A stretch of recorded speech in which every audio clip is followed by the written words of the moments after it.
മഹാലക്ഷ്മി സീരിയലിൻ്റെ latest episode റിവ്യൂയിലേക്ക് എല്ലാ കൂട്ടുകാർക്കും സ്വാഗതം.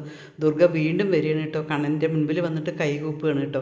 എന്താ അമ്മേ, എന്താണ് എന്ന് ചോദിക്കുമ്പോൾ, മോനെ, അപകടമുണ്ടായ സമയത്ത് നിന്നെ ഞാൻ നന്നായി നോക്കിയിരുന്നെങ്കിൽ നിനക്ക് ഇങ്ങനെയൊന്നും ആവില്ലായിരുന്നു. ആ മരുന്ന് ഞാൻ മാറ്റി തന്നത് ശരിയാണ്, ഡോക്ടർ പറഞ്ഞ പോലെ എന്ന് പറയാണ്. അത് കാരണം ആ വാമേട്ടൻ കാരണമാണ് ഞാൻ. ആ വിഷയേട്ടനെ പോലും ഞാനൊന്നും ഓർത്തില്ലല്ലോ, എനിക്ക് ഭയങ്കര വിഷമാവുകയാണ് എന്ന് പറയണം കേട്ടോ. അത് കേൾക്കുമ്പോൾ കണ്ണൻ പറയുന്നുണ്ട്, അമ്മയ്ക്ക് കുറ്റബോധം ഉണ്ടല്ലോ, അത് മതി, ഇനി അമ്മ ആവർത്തിക്കാതിരുന്നാൽ മതി, ഒരു കുഴപ്പമില്ല അമ്മേ എന്നിങ്ങനെ പറയണം കേട്ടോ. പിന്നീട്, ഇനി ഞാനൊരു തെറ്റും ചെയ്യില്ല മോനെ, ഞാൻ ദൈവത്തിൻ്റെയോട് പ്രാർത്ഥിച്ച് ദൈവസന്നിധിയിലായിട്ട് ഞാൻ എൻ്റെ ജീവിതം തള്ളി നീക്കിക്കൊള്ളാം എന്നിങ്ങനെ പറയണം കേട്ടോ. പിന്നീട് ഭയങ്കര ഒരു വിഷമത്തോട് കൂടിയിട്ടാണ് ദുർഗ പോകുന്നത് കേട്ടോ. പിന്നീട് കാണിക്കുന്നത് നമ്മുടെ മുത്തശ്ശി ഇങ്ങനെ അമ്പലത്തിൽ മുത്തശ്ശിയുടെ വീട്ടിലിരുന്നിട്ട് ഇങ്ങനെ പൂ കെട്ടുകയാണ് കേട്ടോ. ആ സമയത്ത് മാർക്കോ വരും കേട്ടോ. ആ മാർക്കോ, നീ വന്നോ, ഇന്ന് എന്തായാലും നമുക്കൊന്ന് പ്രാർത്ഥിക്കണം എന്ന് പറയണം കേട്ടോ. അതേസമയം മാർക്കോ പറയുന്നുണ്ട്, ഇന്ന് കണ്ണൻ സാറിൻ്റെ മോളുടെ നൂലുകെട്ടാണല്ലോ എന്ന് പറയും.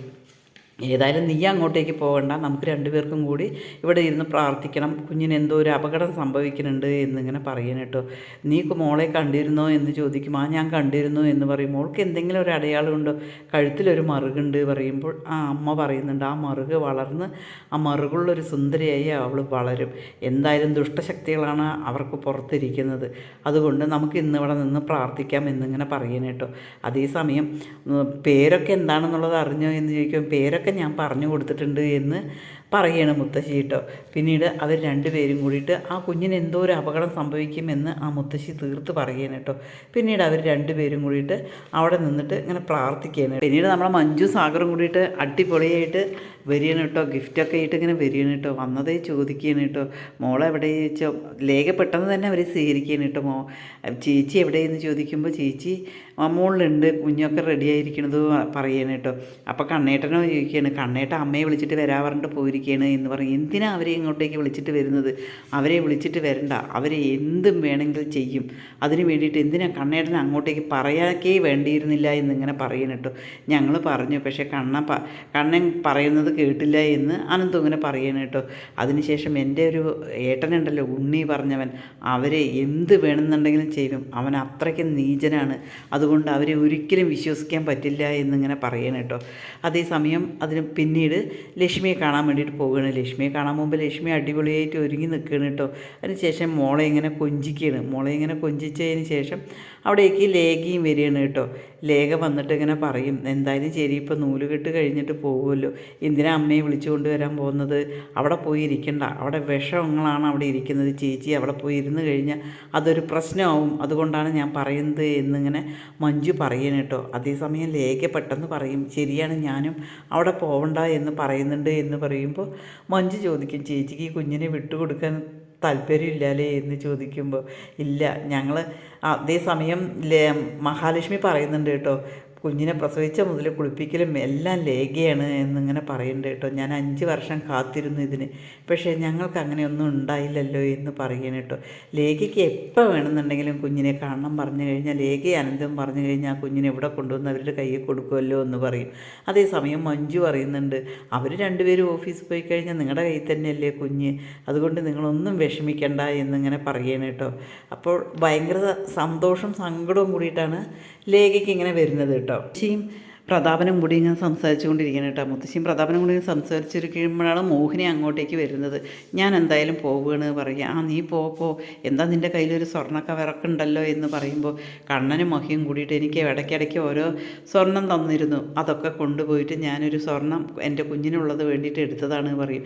അവനെ ഒരു സ്വർണ്ണക്കടയുള്ള അവനെന്തിനാടി ഇതൊക്കെ നിനക്ക് വേണ്ടത്, അവർ വാങ്ങിത്തന്ന സ്വർണം മുഴുവനും എനിക്ക് കൊടുക്കേണ്ടി വരും എന്നിങ്ങനെ പറയുന്നുണ്ട്. ഒരിക്കലും അങ്ങനെ വേണ്ടി വരില്ല എന്നിങ്ങനെ പറയണം. നിനക്ക് കരുണയ്ക്ക് ഇത്തിരി പലഹാരങ്ങൾ ഉണ്ടാക്കി കൊടുക്കാൻ കൂടിയില്ലല്ലോ എന്ന് പറയുമ്പോൾ, ഞാൻ ഉണ്ടാക്കി വെച്ചപ്പോൾ അവൾക്ക് വേണ്ട എന്നും മുത്തശ്ശി ഉണ്ടാക്കിയത് മതി എന്നുമാണ് പറഞ്ഞത് എന്ന് പറയണം. നിങ്ങൾ ശരിക്കും പോകേണ്ടതായിരുന്നു എന്നിങ്ങനെ പറയണം കേട്ടോ.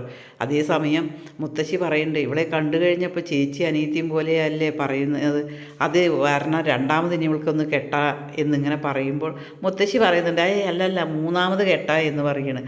അത് കേൾക്കുമ്പോൾ മോഹിനി പറയും, രണ്ടാമത് കെട്ടിയത് കൊണ്ടേ അധികമായി, പിന്നെയല്ലേ മൂന്നാമത് കെട്ടുന്നത് എൻ്റെ മോളെ അന്ന് തുടങ്ങി കഷ്ടപ്പെടുത്തിയിരുന്നതാണ് എന്നിങ്ങനെ പറയണം കേട്ടോ. എനിക്ക് 2 മക്കളും ഒരുപോലെയാണ് എന്ന് പറയുമ്പോൾ മുത്തശ്ശി പറയും, നീ അത് പറയരുത്, കരുണയെ പറയരുത്, നിൻ്റെ മൂത്ത മോളെക്കുറിച്ച് പറഞ്ഞാൽ മതി എന്ന് പറയും. കരുണയെ നിങ്ങളാണ് എന്നോട് സ്നേഹമില്ലാതാക്കി തീർത്തത്, അതിനൊറ്റ കാരണം നിങ്ങളാണ്, നിങ്ങളുടെ വാശിയും സ്വഭാവവും കാരണമാണ്, നിങ്ങൾ ശരിക്കും അങ്ങോട്ടേക്ക് പോകേണ്ടവരല്ലേ എന്ന് ചോദിക്കും. ഞങ്ങളെ വിളിച്ചില്ലല്ലോ, പിന്നെ ഞങ്ങളെങ്ങനെയാണ് പോകുന്നത് എന്ന് പറയും. ഇനി ഞാൻ നിന്ന് കഴിഞ്ഞാൽ കൂടുതൽ സംസാരിച്ച് കഴിഞ്ഞാൽ വഷളാവും, അതുകൊണ്ട് ഞാൻ പോവുകയാണ് എന്ന് പറയണം കേട്ടോ. അതേസമയം ലേഖ ഇങ്ങനെ കുഞ്ഞിനെ എടുത്ത് വെച്ചിട്ട് ഇങ്ങനെ മടിയിലിരുന്നിട്ട് സങ്കടപ്പെടുകയാണ് കേട്ടോ. അത് കാണുമ്പോൾ അനന്തം ഇങ്ങനെ പോവുകയാണ് കേട്ടോ. എന്താ ലേഖ നിനക്ക് എന്ന് പറയണം കേട്ടോ. കുഞ്ഞിനെ ഇങ്ങനെ ചോദിക്കല്ല, നൂലുകെട്ട് കഴിഞ്ഞാൽ അവർ കൊണ്ടുപോകില്ല എന്നാണ് പറയുന്നത്, പക്ഷേ കൊണ്ടുപോവില്ലേ എന്ന് പറയും. ലേഖ നീ വിഷമിക്കരുത്, നീ ഇങ്ങനെയാണെങ്കിൽ നമുക്ക് നേരത്തെ പോകാമായിരുന്നു, എന്നാൽ ഇപ്പം വന്നു കഴിഞ്ഞാൽ ഈ ഒരു പ്രശ്നം ഉണ്ടാകില്ല എന്നിങ്ങനെ പറയണം കേട്ടോ. പിന്നീട് പറയുന്നുണ്ട്, നീ അവൾ ഗർഭിണിയായപ്പോൾ നീയും ഒപ്പം ഗർഭിണിയായത് 2 അമ്മമാരാണ്, പിന്നെ എന്തിനാണ് നീ ഇങ്ങനെ വിഷമിക്കുന്നത്, അവരങ്ങനെയൊന്നും ചെയ്യില്ല എന്ന് പറയും. എല്ലാവർക്കും ഭാഗ്യമുണ്ടായി, പക്ഷെ നമ്മൾക്ക് മാത്രം ഭാഗ്യം ഉണ്ടായില്ലല്ലോ എന്ന് പറഞ്ഞിട്ട് ലേഖ ഇങ്ങനെ കരയുകയാണ് കേട്ടോ. അതേസമയം കണ്ണം വരികയാണ് കേട്ടോ. കണ്ണം വരുമ്പോൾ കയ്യിൽ ഗിഫ്റ്റൊക്കെ ആയിട്ടാണ് വരിക കേട്ടോ. എന്താടാ ഇത്രയും പെട്ടിയിൽ കൊണ്ടുവരുന്നത് എന്ന് ചോദിക്കും. എടാ ഞാനാണ് ആ കുഞ്ഞിൻ്റെ അച്ഛൻ, അപ്പോൾ അതിന് വാങ്ങിക്കൊണ്ടുവരണ്ടേ എന്ന് ചോദിക്കും. എടാ ഞാനും അച്ഛനാണ്, ഞാനും വാങ്ങിയിട്ടുണ്ട് സാധനങ്ങൾ, ആ കുഞ്ഞിന് 2 അച്ഛനും 2 അമ്മയാണ് ഉള്ളത് എന്നിങ്ങനെ പറയണം കേട്ടോ.